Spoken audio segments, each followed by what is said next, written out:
We're 25% of the way there. Okay. It's hard to stay quiet. Yeah, it's all good. Hey, everybody, welcome to Wealth Wednesdays, a webinar series hosted by Inspire to Invest to discuss all things related to abundance, prosperity, and wealth. Today, I'm so excited to have Brandon and Carolina Medalo from Medalo Properties and Smart Money Fam here with us to chat. They turned $15,000 into a $12 million portfolio, and now they're focused on educating others to build wealth and financial freedom. We'll be going through some questions for the first half of the webinar, and if anyone does join us and wants to jump in, I would encourage you so that this is collaborative and open. You don't necessarily have to wait all the way to the end. But before we get into all of that, I just want to read a very brief disclaimer. The views represented on this webinar are for general information only and don't constitute investment or other professional advice or an offering of securities. The hosts and guests featured on the webinar make no representations as to the performance of any particular investment, and should you decide to invest, you're responsible for conducting your own review and analysis. It is strongly encouraged and recommended that you obtain independent legal, accounting, and tax advice from licensed professionals before making any investment. So with that being said, how are you guys? We're good. We're good. How are you? Good, hanging in there. It's a beautiful day today, so we got to get out and enjoy the sun. I know, Absolutely. finally. Got some gardening to do later. Oh, Yeah. nice. Awesome. Well, I know that you guys have quite the journey. I've had the chance to obviously see you speak live and be on my podcast, and now we're obviously encouraging people to join us live as well in case they've got questions for you. But maybe you Yes. can kind of take us back to the beginning because you've had such an impressive journey from starting something small and then turning it into something robust. So maybe we can just start there and then we'll dive into some of the questions. Want to kick it off or? Yeah, sure. So I think we both come from, I would say, humble beginnings. And, our parents rose us to get the best career, long and stable, get a job at a big company. And for a while, that served us. We did have some personal circumstances, several, I would say, that really pushed us out of our comfort zone and told us that we had to do things differently. One of the most significant ones for me was that my grandmother, who was visiting from Colombia, she got sick while she was here. And then she was not able to, unfortunately, travel back. And then her insurance expired. And if you know anything about travel insurance, or really any insurance for that matter, is you can't renew your insurance if you have a pre-existing condition. So she had to get care. But wasn't covered. So we had to use a lot of our family savings for that event. And it was just a really upsetting situation. But the most upsetting of it all was that because we just relied on one source of income and our savings were being used to pay for her care, we were desperately trying to figure out, okay, how do we raise more funds in order to take care of her? But Yeah. at the same time, she doesn't speak English, or she Hmm. didn't speak English. Yeah. And we had to divide essentially our attention between, spending time with her, caring for her, and also making money at the same time. And it was a really difficult dilemma that I'm sure a lot of people face in different ways, whether it's through a sick grandmother, kids, or just things that come up along the way. Maybe you're a new parent that wants to spend time with kids and unfortunately doesn't have the means to take a longer maternity leave or whatever it is. And then, yeah, we were in that situation and a lot of our savings got wiped. And I realized what I thought was safe and what I thought was the way to go was just not it. Yeah. And really, I was only securing myself like I guess, what is the word I'm looking for? Sorry. I always get caught up in the story and then I lose my train of thought. That's okay. The only thing that you're securing What year yourself is did all having of to this work for happen? money for the rest of your life, right? And So. how long ago was that this happened? This was back in 2015. Okay. Yeah. 10 Well, years. I mean, we Yeah. started in our first condo investment in 2015 with $15,000. In 2017, sorry, is when this happened. Yeah. We had just purchased our primary residence. We didn't know anything about real estate investing at the time. It was just, Yeah. again, we were following the protocol of this is what everyone's doing and this must be the way to invest in real estate. But again, Yeah. or just to do your life in general. And that's when we just decided, okay, when this whole thing happened, we have to figure out a different path. Sorry, Yeah. I rambled on there for quite Oh, a that's bit. Just okay. Yeah, no, that's okay. I just wanted to get a picture of like how long it's been really since that happened and to where you are today, because Yeah. obviously just add some context for people. Just, if they want to pursue a journey like that. Now, for you, Brennan, did you want to add anything just to shed light on your side of the story as well? I mean, no, I mean, Carol summed it up pretty well. We all go through different life situations, right? I think for me, it started a lot earlier in life. I was raised by a single mom, and Yeah. so I knew what it was like to go to the food banks. My mom worrying about the welfare checks coming in, worrying Yeah. about if the lights are if we're gonna have lights, and I was taking cold showers before cold plunging was actually a fad, and that's probably why I hate it so much because it reminds me of growing up back in the day, and so just things like that, just never having enough, always being worried, not having the security. That really put me in a position where, I was getting money, but I didn't know what to do with it. And so Yeah. I knew that I needed to also change my ways of my pattern and my relationship with money because I truly believe it's generational and that Yeah. those ideas, those thoughts, the way you feel about it. Kara was talking about if money were to show up at her door, what she would do, and Yeah. her generational relationship with money would tell her that she would run away from it. Me, Yeah. I would welcome it with open arms, be like, "Hey, man, how you doing? Where Yeah. you been? I kind of used you last week, and I could use some more." So we Yeah. both And need that's to where work with our relationship with money for when sure. you look at your family, though, it's often common where you see people that were raised a certain way and they may follow that path because it was that way. And for both Right? of you, it's kind of like you started that way, but then you had this epiphany and this pivotal moment that made you realize like something has to change, right? And we're Yeah. going to do things different for ourselves, for our family, and rewrite the narrative, so to speak, right? Yep. And I think that begs to kind of the first question here is just in terms of the pivotal moment that really helped shift your mindset. Because I think that's a foundation towards this stuff, right? Like thinking about it is Mhm. one thing, but you have to have that thought in the first place to put the plans in motion, right? Yes, Absolutely. absolutely. And then you have to take the action, right? Because Yeah. thoughts and ideas, that's exactly all that they are. They're not tangible until you actually Yeah. put it into action. So So you yes, started with the condo. So yep. then you said 2017 was when this situation happened. So then what was your first big move into kind of working towards building like more of a substantial portfolio? And like maybe you can just walk us through that process, like what kind of asset class it was, what you did, and maybe where things changed along the way. Yeah, absolutely. So we bought our first primary residence. And again, we realized that we were just living to pay that home off, and it was going to be 30 years before we saw any sort of return. And I say return, quote unquote, because if you're living in your asset, it's not really an asset, right? Yeah, this was 2017. We were just about to get married. I was actually before we bought this house, I was trying to convince Carol to buy a rental property. Yeah. And I believe some of this is cultural, some of this is generational. I believe that her as an immigrant to Canada, she was very much like, okay, the Canadian dream is I'm gonna go work 30 years for a company. I'm gonna buy my first home is gonna be my dream home, and I'm gonna live there, work there forever until I retire. Well, I And mean, I wouldn't so, even say it's cultural though. Like, I think yeah, that's our education system. Like, sure. that is Yeah, yeah, ingrained yeah. in Yeah, us yeah. the whole way through. Like, you go to school, you get a job, you get married, you buy your house, you retire. Yeah. Like that's really like from the time we're in infancy almost kind of just, Absolutely. And some of it is the external pressure, right? It's what our parents expect us to do. Like, yeah. when I told my mom I didn't want to go to college or university, she said, "Well, if you're What? living under my roof, you have to." And Yeah. so that's kind of scary. But we were talking about buying rentals. Um, Carol won that discussion, and we decided to buy a single family home in Oakville. And I'll let you continue the story there. Yeah. So then the situation happened. We decided to buy a home that we could convert into a duplex in Hamilton. Yeah. And it really just felt like luck that we just got really successful.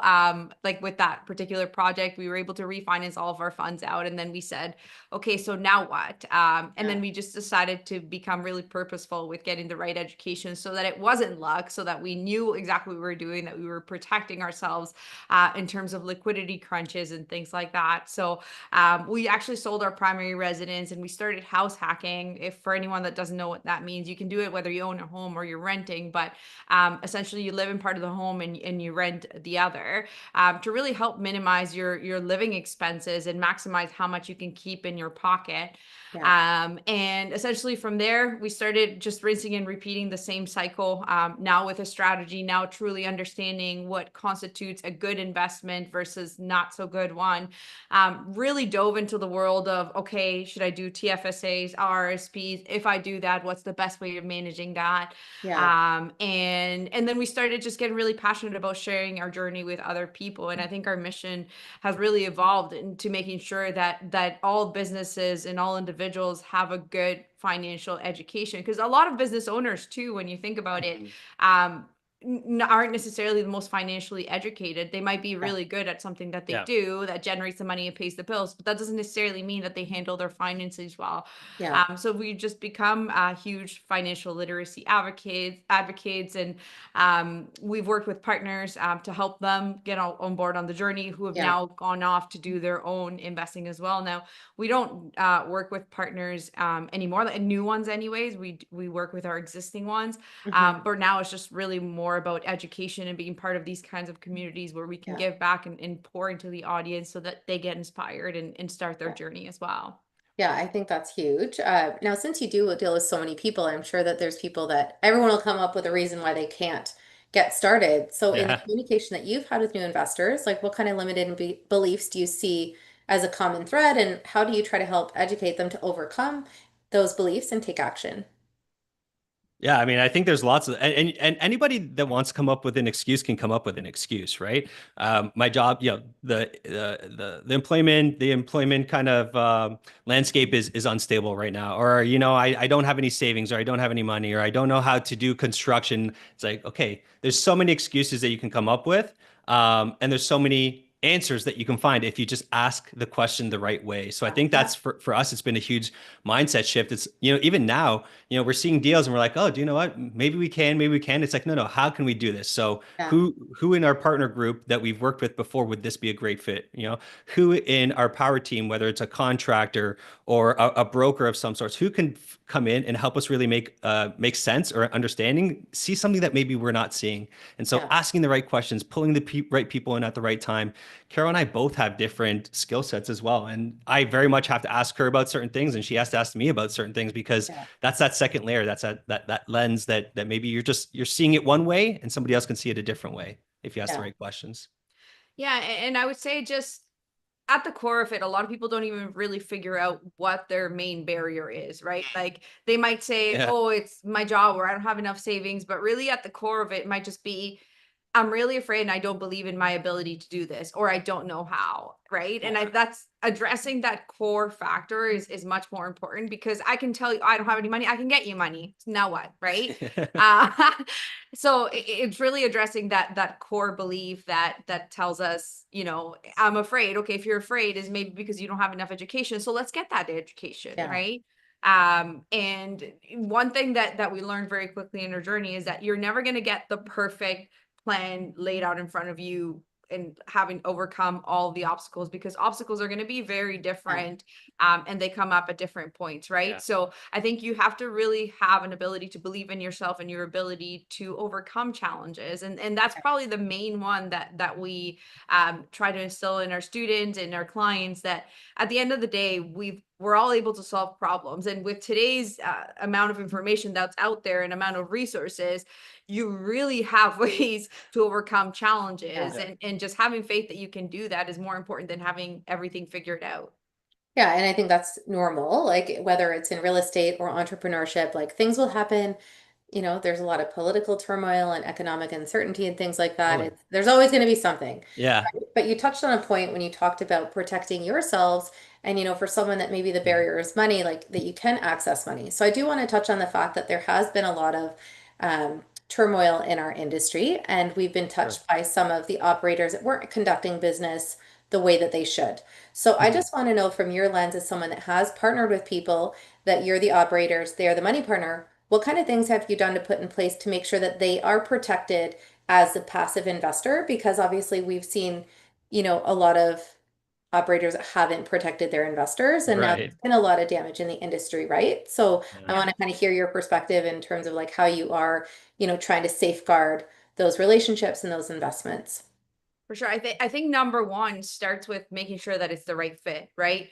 I've heard of so many cases Yeah. in today's times where people are retired and they've put a home equity line of credit on their home to then invest with somebody else. Yeah. Um, Personally, if I'm looking for a partner, not to say that I can't invest those funds and make money with that. Sure, I can, but in my mind, I personally, as an operator, would not be able to sleep at night until the project is 100% completed, knowing that I Yeah. got those funds back for that person. And Yeah. I don't want that kind of responsibility, because I know that if things don't go according to plan, whether it's things in my control, out of my control, I don't want to have that weight on my shoulders, knowing that person's whole financial future and their families is dependent on that one project, Yeah. because things can go wrong. Yeah. Right, like, I don't know, we're talking wildfires, we're talking terrors, we're talking employment losses, just so many things that are outside of our control. So Unpaying tenants. whenever we're working with somebody, we're making sure that they're not putting all eggs in one basket, and that this isn't going to make or break them. I would say is the most important thing right off the bat, and just highlighting the risk associated with That's each it. project. We never tell somebody, you're going to get this amount of return. We say, this is historically what we've seen. Now we're thinking based on the trend that, we could see this in 2 years, but it might take 5, right? And just being upfront with that is really important. And then just us personally as operators, we never, take on more than a certain amount of projects, because a project isn't just that project itself. You have to manage the cash flow, the finances, holding costs, all of that, right? So I think at our peak, we had about 7 projects going at the same time. And I was telling Brayden, like, I can't sleep right now. Like, this is too much, right? So when you hear of operators having 200 or 300 that also have another business, that, like, this isn't their main business, they have other businesses, like, that's a huge red flag. And it's something that, I think to that point, a lot of people promote and advertise, I have this many doors, that many doors, like a little competition in their link, like Instagram bio. And I think if I've learned anything, it's like, expect delays for one. Even for people doing things properly, like, expect delays, most things get delayed. But for the people that have scaled so quickly, like, that is a red flag, and bigger is not better. And for the people that scaled like 600 properties in 6 years, like, well, no, if they had done maybe like 20 properties every few months and those are done, and you're rehabbing them and refinancing them, they could keep duplicating. Maybe now they'd have 200 properties, but that would be 200 properties that are in good standing and everyone is in a good place, rather than, hundreds of properties going up in flames, right? So I think that's really important, just to scale slowly, be smart, right? Because it's your reputation on the line. It's everything, right? Absolutely. Well, I mean, even one of the things that Carol and I always do is we never take a partner on a new adventure. We risk our own money, we risk our own time first. We want to make sure that we get proof of concept, right? Because for that very reason, we don't want to promise anybody anything. We don't want to take somebody down a journey that we don't know what's around the corner either. And so for us, we risk our money, we risk our time and our efforts first to see if it's actually a viable solution to bring a partner on. And then from there, yes, make sure you understand the risk. Make sure that you really understand what the opportunity entails. Like Carol said, if there's an opportunity that's going to wipe us out or wipe out one of our partners or one of our clients, we tell them, don't do it. It's just not worth it. Like, we know you want to close another door. We know you want to make extra money every month. That there's going to be another opportunity down the road, right? So and those that say no will be able to say hell yes to when that great opportunity comes by. So with that being said, just in regards to like where you're at right now, like, are most of those partners that you have opportunities with, like, is it more of a flip where you're flipping those properties with those partners? Are they long-term buy and holds? Like, what's your typical strategy that you've been most happy with? We've really loved the buy and hold, but I would say buy, renovate, and rent and hold, I would say, and refinance. So that's where majority of our repeat partners have come from. Honestly, it started with, let's do this one project. Once they got their money back, we're like, they were like, what do we do with this? They don't know what to do with it now. Just like, take it again, kind of thing, right? And we have done flips with partners as well. Again, this was a perfect situation where we had a huge project that came to us, and it was an amazing off-market opportunity. We didn't necessarily have the skills to do that renovation at that scale in a short time frame, which you need from like a flip perspective.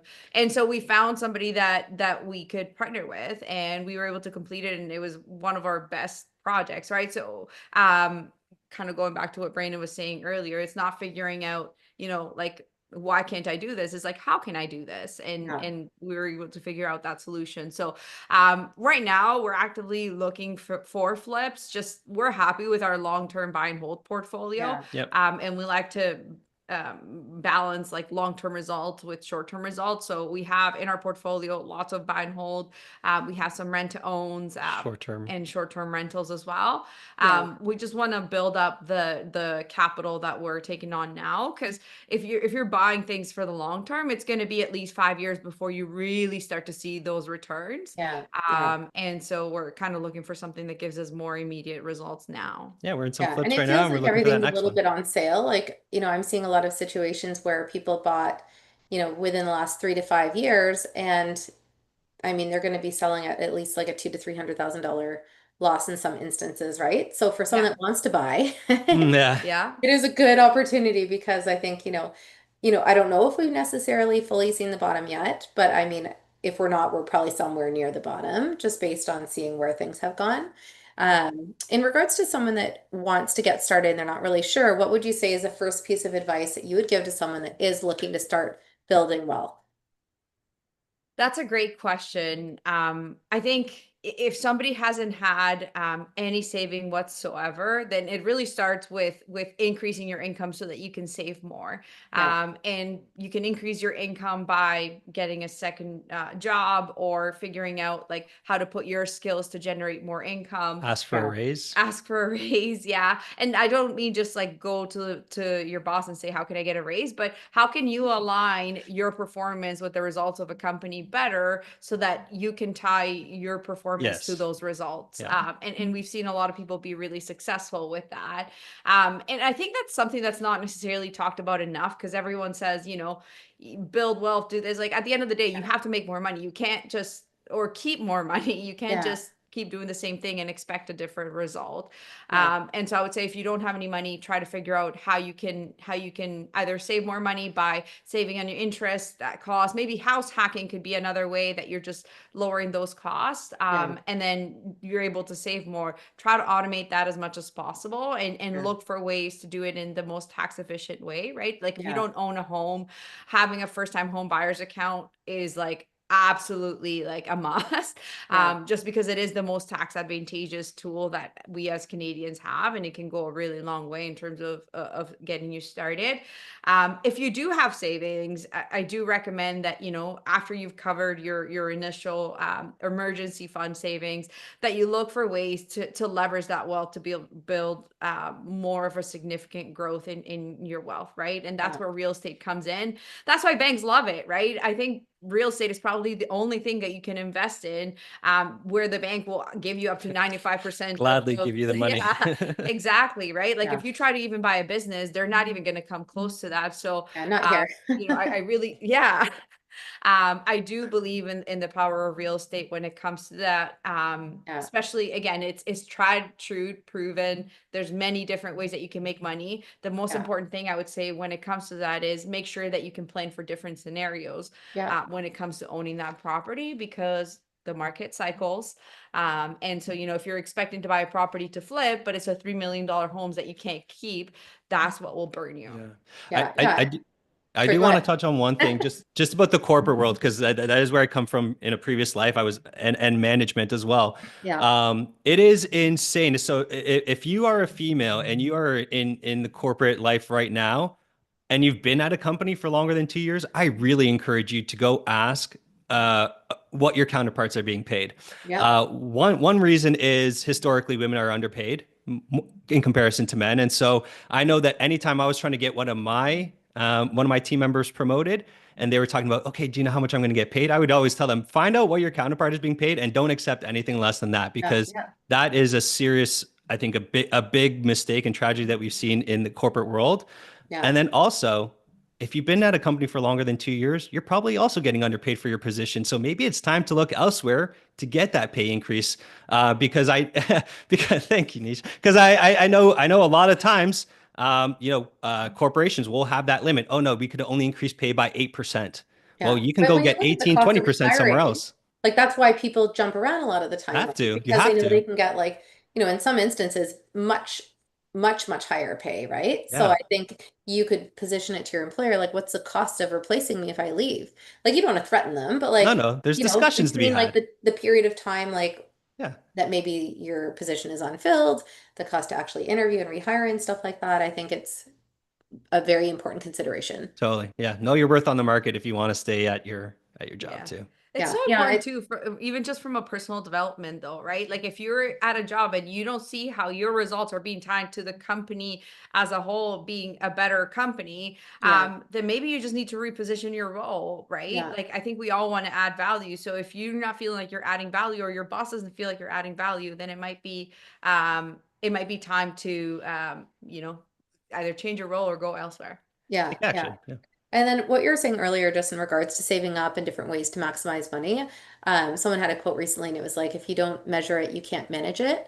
And I thought Yeah. that that was really smart just because I feel like a lot of people don't necessarily see all the little holes with the money that they're losing.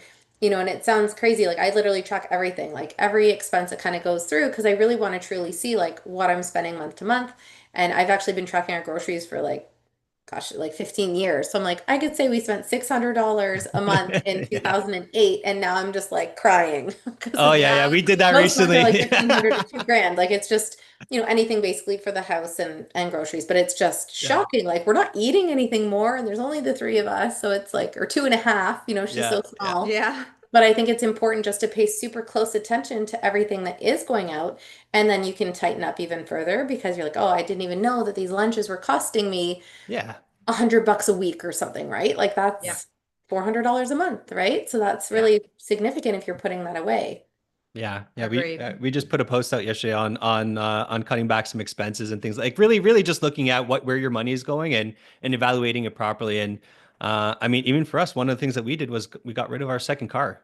We don't Yeah, need it, right? And now, like if I look at this, if I was spending $1,000 on my car and insurance a month, well, now I look at it like I've got $1,000 Uber credit, and I don't need to use it all. And yeah, now I have yeah, a personal driver. I can get my work done in the back, and I'm saving X amount of dollars. I barely use yeah, that budget for Uber. It's very yeah, rare that we yeah. need that second car. Yeah, Yeah, and that's the thing. You just have to take a look at your lifestyle and see what exactly. suits you. Now, Yeah. in terms of things like mistakes, what would you say is one of the biggest mistakes some people encounter when they are trying to build wealth? And maybe some ways that feel like they're trying, but they're just doing it wrong. Yeah. I feel like one of the biggest ones is listening to people that haven't built wealth, right? Like we often look at our parents, it's like, okay, where did our parents buy their home? How did they get approved? What did they do with the funds, right? Like Yeah, for the longest time, I didn't even know that you could refinance a home. I thought you had to sell it in order to capitalize on the game, but that's yeah, just not true. So you have to work with people who have been where you want to be yeah, and that are doing things differently. And I get that it's really, Great. really hard to figure out what you need to do when you are in the thick of things at work or whatever, and it does take time to educate yourself, but if you align yourself with people that have been there, and I mean not just ourselves or you, Serena, like I feel like there's a ton of people on the internet, find somebody that you resonate with, learn the basics. There's a lot of free information out there, and start using it, right? Learn how to refinance, learn about the main vehicles that successful people use to grow their wealth. Don't just listen to your parents. yeah. Anybody that you work with, for example, at a bank, like in terms of investment banking, or if you're getting a mortgage, like they're just sometimes they don't even really have a proper They don't even education, know or what's they out there. barely even then invest themselves, Yeah, right? So how yeah, can you expect them to teach you about this stuff? yeah, And so I would say that that's probably the biggest thing. Just take the time to really question whether putting 20% down on a home is the way to go, right? Like I would yeah. tell somebody, if you're really looking to wait 10 years until you save 20%, you're probably doing it wrong. You're not going to Now, have I have a question 20%. about the Yeah. refinancing. And obviously, just with your background as a CPA, maybe you can answer this. Mhm. So, they talk about when you're, building up the equity in the property and you refinance. Now, say you're 60 years old and you have this robust portfolio, you want to kind of protect the legacy for your family and stuff. If you went and refinanced out 80% of the equity in all of those homes, because that's technically tax free because you're kind of borrowing it off the property, and then you sell them. So there's only now 20% equity. So you're not seeing maybe that significant gain from like the 20 years you've owned it. How is that treated from a tax perspective? Because if you just sold it and there was like such significant equity, the you would think that that impact would be higher. So how is that treated if you refied it out first and then sold it? Like, how is that considered? Yeah, it doesn't really change, right? So just because you refinance a property doesn't necessarily mean that you have changed the tax value of that property. Okay. Um, Yeah, You know what I'm unfortunately, saying, right? Like yeah. instead of like It selling it doesn't and it seeing like doesn't a it six hundred doesn't thousand dollar matter from gain, that maybe the gain's only a perspective. 100,000, you know? So I'm just wondering, like, is that like a loophole?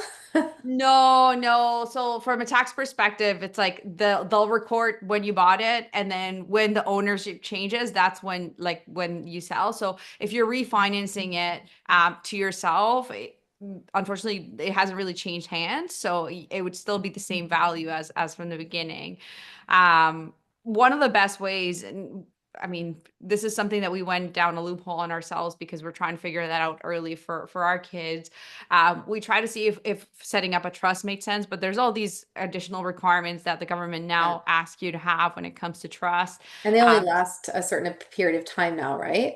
yeah, exactly. And so it wipes a lot of the tax advantages that you would have had if you would have reported things in a trust. But life insurance, and I'm not talking about whole term life insurance, but life insurance, that might cost you $50 a month or something like that, can really make sure that when you do pass away, there's enough cash that is coming in the door for the people that are left behind Yeah. to pay for your taxes and pay for any mortgages that you have. I really think that that's the best loophole. Plus, any money that you pay, like especially out of a business towards life insurance, is a Yeah. tax deduction. So that would Yeah. be my best recommendation. Limits how much trust reporting and stuff like that you have to do, and Yeah. limits how much you have to pay on a monthly basis. So but that's a whole other rabbit hole that we don't necessarily need to go on today. Yeah. No, and I think it's smart though, because I think looking back, knowing what I know now, like I did actually have a whole life insurance policy. And for anyone that is aware of how that works when it comes to like infinite banking and stuff like that, how you Mhm. can overfund it and borrow against it, and there's all these unique ways you can use it. And when I had it, the person that set it up didn't really know any of that. So I had it, but I didn't know how to use it. And at some point in time, I even canceled. I'm like, why am I spending this much money on this life insurance? Like, not understanding it. And I really regret that I didn't meet the right person that could talk about it from Right. the investment angle because Right. it Yeah. was an untapped opportunity. There's a lot of ways that I could have taken advantage of that with my business and the capital that I had in my business and stuff like that, right? So I think it's Yeah. important to know these things early on because that's really when you want to start using it, right? It doesn't mean you can go dump $1 million into a life insurance policy. Like Yeah. still has to make sense for what you can keep up over a period of time and stuff like that. But someone Yeah. explained it to me like, if you went and planted an apple orchard when you wanted to eat, would you pick the apples or would you cut the tree down? And that's how he described like your income. He's like, you wouldn't, when you get paid and then you buy stuff, that's similar to cutting the trees down. Yes. Like you Yeah. don't Yeah. want to do that. And that's really why a strategy like that can be so powerful and just how you can put that to purposeful use, even just to cover basic expenses. And I was like, Yeah. mine was like blown. And it was just, of course, like much The later more than we I should know. have had that information, right? Like I was like, no, Yeah, no, 10 totally. years ago. Like I the know. video I posted on YouTube about it, just based on like an expert call I had. And he lived like down the street from me. Like it was the craziest thing. I was like, what are the chances that someone from Pickering that specializes in this would see this video, right? Yeah. So yeah. Amazing. Now, is that something that you guys incorporate into your investment strategy as well? Whole life insurance? Yeah. So not Yeah. whole life. The main reason, I mean, I don't know if we want to get into it, but for us, it just made sense to do term insurance, just Yeah. cheaper on a monthly basis, and where we see our portfolio going in the That's long term. yeah. Yeah. We didn't see the value in paying that much now and taking away our so much of our cash flow now to get whole life. Yeah. Ultimately, when we looked into it for ourselves, it felt very much like we were giving the bank the money to like manage it themselves, but we're pretty good at managing our own investment portfolio. Yeah. But I do think life insurance is super important as a way to transition your assets without your family having to have a huge tax bill Yeah. at the end of the day. And really, it's not a complicated scheme other than when you pass away, there'll be enough money from the life insurance policy to pay your taxes, Yeah. so Yeah. that your family's not scrambling trying to sell everything last minute to Yeah, pay for your that's the biggest taxes. worry people have is what happens after they pass, right? And Yeah. and Yeah. and is everything that they've worked for going to be wiped away or preserved, which is ultimately what we Yeah. want. Yeah. Or else we Yeah. I wouldn't be think doing that this. that's, I think that's an important piece. I was part of kind of like a leadership group called the Executive Council maybe 10 years ago. And one of the things that they also talk about for legacy planning is like, say you guys are out driving together and God forbid, like you don't come home. Yeah. Like, how would your family recover and how would people be able to pick up the pieces? Because oftentimes this is stuff that you guys just know. Like, you have your passwords, you know what the addresses are, you know what the policies are. And they called it a green box exercise. So basically, like putting together all of that stuff so that, it's kind of maybe even in trust with your lawyer or something, so that if anything ever happened, Yeah. you update it year to year. But God forbid you have small kids, you've got this business, like people kind of need to figure out like what would actually happen in that instance, right? And Yeah. too often, like people don't ever think about that. Like I did it, I was volunteering with elephants in Thailand, and I said to my husband, if I'm gonna die, maybe it would be this trip. So I'm just gonna like leave you everything here. Here's my password. I might get Yeah. trampled. I don't know. Live to tell the story. Everything's fine. But I was like, Thank it was a goodness. good way to document that stuff because too many people don't think about that. And like, God forbid, you would never want to leave your family upside down like that, right? Just because they don't have your password. Yeah. Oh man, It's still we something that we have to get better at because yeah. I feel like we're constantly changing Oh, different I things. know. But I hear you. Like it is something we think of, especially right before a trip, which is Which you did do that, like, because yeah, our son is 4, so we recently did that, and yeah. I got an email maybe a couple of years ago from Carol saying, if something happens to me, open this. I'm like, okay, I guess Well, I this is know a real it's thing. so morbid, but Yeah, yeah, I would just rather live to 100 and this never happened, but know that if anything happened, that my family Yeah. has totally, taken care of, totally, yeah, right? absolutely. Got to prepare. Agreed. So in terms of things like balancing your short-term gains with long-term wealth, like what would you say is that approach? Because I think you touched on it a little bit, like you've got these long-term buy and holds, but obviously fix and flip is good for cash flow, right? Because you can turn things around on a shorter period of time and stuff like that. So how are you navigating that with your own portfolio and, just money to live versus money in the long term? Mhm. Yeah, so I would say we always make sure that we have at least 6 months of living expenses covered in our emergency fund. And then beyond that, we're constantly looking at, okay, would we benefit from more cash flow, aka more time to invest in things that we want to invest in, or are we at the point where we're super satisfied with the cash flow and we're okay like just putting that to work Longer long term term. And I feel projects. like it always goes in cycles, Yeah, right? Like seasons. right before the pandemic, cash flow was amazing. And then it wasn't with interest rates. And so Yeah. our strategy changed. And so we focused a lot more on short term. We started doing short term rentals, expanded operations to Arizona, really just looked at that side of things. And I would say we're still on that trend. Again, we're really satisfied with the portfolio, especially in Ontario. Like we've had such headaches the past couple of years with tenant issues that have come up, and it's just so emotionally draining. So even just the short-term strategies from a peace of mind perspective have Yeah. been healthy. Now, again, I think in 2 years or so, we're probably going to be switching it back to long-term strategies for sure. Yeah, I think like Carol said, just we're constantly evaluating where we are and what areas in our business need improvement and what do we need? Do we need the immediate cash flow? Do we think more long-term projects? I think that's just really, and I think every business does, they should be doing that, right? Assessing Yeah. where you are in your business and should you be adding new products, new services? Should you be improving them instead of adding? So it's just Yeah. all that type of stuff of how we can constantly get better and improve our portfolio. Yeah. There's always ways to make more cash flow. You don't necessarily have to buy a new property, right? Yeah. Maybe somebody's moving out this in the next 2 months and you know that you're going to be increasing your cash flow. So Yeah. Yeah. Now, that's so a you good thing about mentioned that your volume of portfolio in properties. Ontario, you guys had stuff in Alberta at one point as well? We Yeah, we still do. We do. do. Yeah. Yeah. Yeah. So And it's Got a still that's in the going fourplex two and a super rent well. to areas? own out there. Yeah. Yeah. Yeah, that's going really well. We didn't expand too much into Alberta because we try to kind of follow the opposite of what everyone's doing.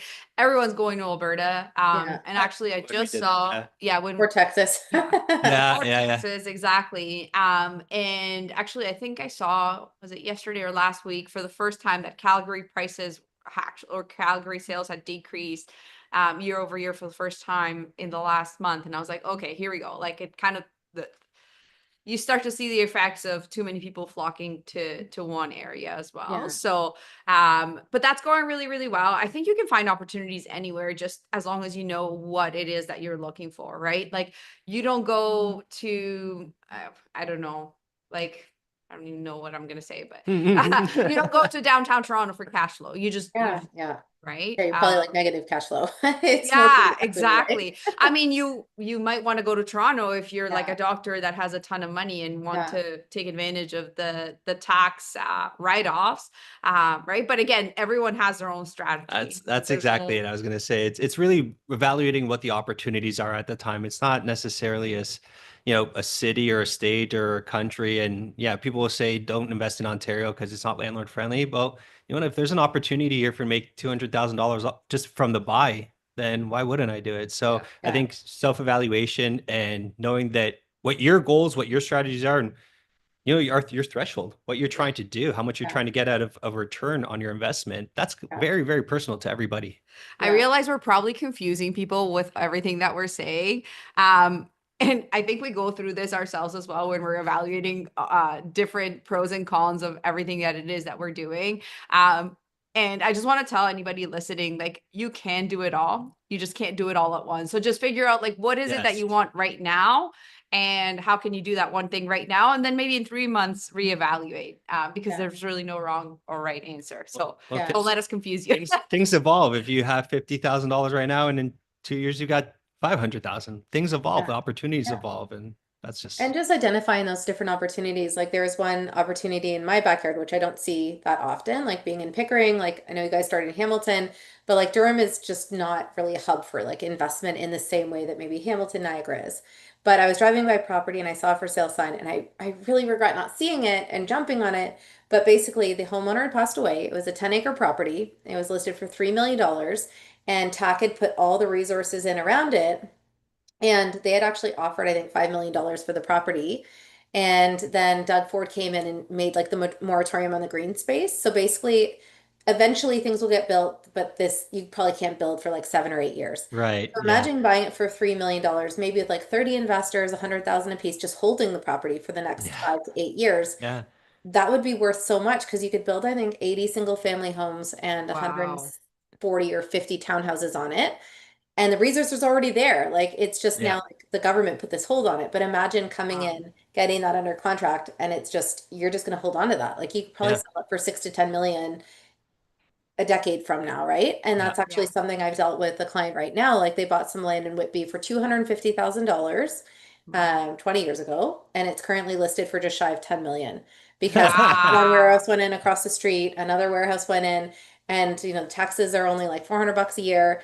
And it's just like Wow. crazy. Like for the right buyer, it's going to come in and like they're Yeah. going to be like millionaires, right? So I Yeah. Precisely. think sometimes it's just you don't know when different opportunities may present themselves. And you still have to do your due diligence and understand the full scope of what's kind of going on. But yeah, you just got to keep your eyes open, your ear to the ground, like just figure out who, not how. Yeah, Yeah, and exactly. stay prepared, right? Yeah, If you're not prepared, you're not even going to be able to see these opportunities yeah, or think that they're even conceivable. So I think it's being prepared. Like when you see that $3 million price tag, it's like, okay, now I know what to do. Just put the game plan into yeah, action instead of yeah, thinking about it. Now you know yeah. Of exactly course, it what was to so do. conditional when I booked the showing.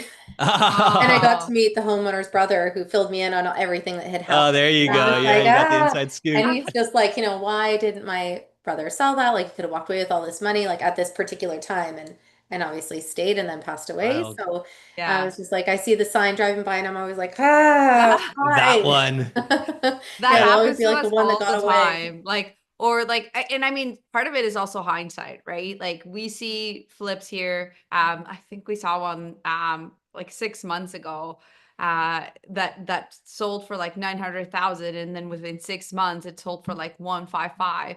And I'm Yeah, like, there was maybe $200,000 worth, but like if you're making $400,000 in a span I did of pay like, 5 months, that's yeah, more than a lot of people Be get, re way be more, yeah, ready. right? Be yeah, prepared so you can yeah. take down those opportunities. Right. But exactly. We weren't ready at that time to dump that kind of money And in it's that work, project. right? So it's not like you're necessarily going to walk in if you have zero experience on something like that. Like managing trades or doing the work yourself, that's a very active strategy. So you just have Yeah. to Yeah, ask yourself, like, do you have the bandwidth? Do you have the time? Do you have the money, the Yeah. exactly. know-how? So it's a Right lot to on. consider. Now you guys went through a rebranding in the last little while. So initially you were under Medalo Properties and you switched to Smart Money Fam. Can you talk a little bit about the inspiration behind that, because obviously you've grown significantly, and just, really giving back to the community and what role that plays in just your Mm. overall big picture. Yeah. I mean, it takes you whatever you want. I can start and then Okay. you can add in. So I did it and it upset Brandon really like a lot because we didn't talk about it enough. We did talk about Oh. it, not enough. What did you do? And really, the main reason behind it is just that when we first started, we were really building this real estate portfolio. We were trying to attract partners and really build a power team around the Medalo Properties brand. And then we quickly realized that it's so much more than just building wealth. Like we really focused on, like I said earlier, really believe that every company and every individual deserves to have financial education. So it really became more holistic than just properties. Like there's, how to make sure that you have enough liquidity fund. How do you make sure that, you can invest in real estate without you breaking yourself and different things like that, that we thought went so much further than just buying property. Yeah. And we wanted that message to resonate just even by somebody seeing our name. And also as parents of young kids, we found that a lot of our messaging was really resonating, especially with young families. So we really wanted to make sure that we were getting to the right audience with our message. And I think it's smart just from an SEO perspective, right? Like having taken a lot of digital marketing training, like that's what they Yeah. talk about is like a lot of people put their names in their business, right? And that's not uncommon, but nobody's sitting there searching Medallo. Yeah. Yeah. They would be searching like money hacks or this or smart money. Like, you know Exactly. what I mean? Like Yeah. people Yeah. will think of what it is, not who you are because they don't know you yet, right? So from Yeah. that standpoint with social media or even on websites and stuff like that, that's why you kind of want to think of more from like how people would search things. And I'm sure Yeah. that that's definitely helped even growing your audience. Exactly. Even in terms of like when we comment on somebody else's post, it's not Medalo Properties, which doesn't really say it might as well be like Uh, Jabby McHoot. Like I don't know, right? But if you Where's that from? if you say Smart Money Fam, it's like, oh, I know what these guys are about without even Yes. looking at their Yeah. Yeah, profile. yeah, Yeah. yeah, Yeah. yeah. So more like, and then people will get to know you and your story and all of that, right? So it all grows Exactly. organically. But yeah, I just thought that that was really interesting. In Yeah. terms of that, sorry, go I ahead. was going to say rebrand is very scary, and that's Yeah. why I like when Carol did it without anything. I was like, What? what just happened? Yeah. Yeah, But it was the right move. I would have congratulations done it on a little bit differently, but it is the right move, and we're happy to moving ahead with that brand and welcoming people into our family that yeah, want to have that type of education and know-how as well. yeah, yeah. No, I love that. In terms of my last question, if you could go back to your younger self and do anything different when it comes to money, mindset, or investing, what would it be? Like, are there any regrets or things you're like, oh, if we'd just done this? Oh, man. That's such a I good went, one. it is, and I've been asked before, and I always go personal. I don't necessarily go professional. So do you want me to go first, and then maybe you keep it professional? Go. I think one of the biggest things that I wish I did as a younger person, other than invest in Bitcoin, would have would really be to forgive earlier. I think I as a young guy, I think I held a lot of grudges. I blamed a lot of people for the situations I was in. I blamed my parents for not being wealthy, for not giving us that financial education Yeah, and know-how. So I think for me, I realized now that the quicker I can forgive somebody, the faster that that weight is off my shoulder, yeah, and also not needing the other person's to apologize for me to forgive them. It's about yeah, letting go on your own, and so that was a big one for me. The faster and the sooner I was able to let go, the more I was able to live a more joyful and positive life because I'm not yeah, dwelling on some of the bad things. yeah. That was a little Awesome. personal. Sorry. Okay, but it makes sense. I mean, if you're internalizing something like that, it's really only hurting you, not the other person that you're thinking Yeah, of. and it consumes your day, right? Then it starts impacting your relationship, your business, everything else. So Yeah. yeah, Yeah. that's I think there's so many things, but I think the main one that would have encouraged me or yeah, just giving me more security and moving forward with things sooner is that you're not defined by your failures and that each failure as well as each win is only temporary. Yeah. And so I feel like I would have been more daring and learned more things quicker if I just knew and had that growth mindset that each opportunity is really just an opportunity to grow. If you are uncomfortable by something, you shouldn't avoid it. It just means you're growing out of your comfort zone, Yeah. and you're a better individual for being able to experience those things. And for the longest time, I was so afraid to fail. Nobody cares. Like, I feel like actually the sooner that you admit that you failed, I feel like the best perceived or the better perceived you are as well. So Yeah. not that As it long should as you matter learn what from other them, right? perceive. Like I think, Yeah. Yeah. it's one thing to just dwell on it, but be like, what did this teach me? So oftentimes there's kind of the quote, like instead of saying, why is this happening to me? Say, what is this teaching me? And try Yeah. to learn from that lesson for yourself. And by sharing it and how you guys have shared your journey, you're also educating other people to maybe avoid some of those mistakes from those Yeah. lessons, right? So I think there is a lot of power in sharing your story just for those reasons. Absolutely. And I think when Thank you you. constantly remind yourself of that growth and that development, it also gives you more confidence to do things later on, right? So right now, when we're looking at a new challenge, I go back to all the challenges that I have faced and learned from, and I can say, if I overcame that challenge, if I made that mistake and I made it out of that, then I'm sure I can get out of whatever. And that confidence that you get from making mistakes, you're not going to get from anything else. No matter how many books you read or how much educational courses you take, Yeah. you really gotta hit the ground running, and that's where you're gonna get a lot of your confidence. I don't know about you, Serena, but I heard I should listen to Brandon a lot sooner and more often. That too. You mean Beardy Brandon, right? Yeah. Yeah. Just kidding. It's not as lush, not as lush. I'm just kidding. Before we wrap up, I just want to ask, I think Nisha is our guest today. Do you have any questions for Kara or Brandon? Comfortable. And if not, is there anything that you'd want to leave anyone that's either watching live on YouTube or watches this back afterwards? I am personally, I just wanted to say congratulations for taking action. I know it's not easy to watch some of these educational series as opposed to Netflix, but really you're going to get so much more from that, and the joy and I guess lessons that you're going to get from this, you're going to be able to enjoy much longer than an episode of whatever it is that you're into right now. So congratulations for showing up, and I Yeah. encourage you to reach out to us if you have any questions, if there's anything we can help you with, and looking forward to staying connected. Yeah, what she said. Awesome. Well, thank you for your time today. For anyone that is watching or listening, we appreciate your time, of course, as well. We'll make sure that this is up on YouTube once everything is over. But remember, when you invest in yourself, the sky's the limit. Thanks again. Just gonna hit stop.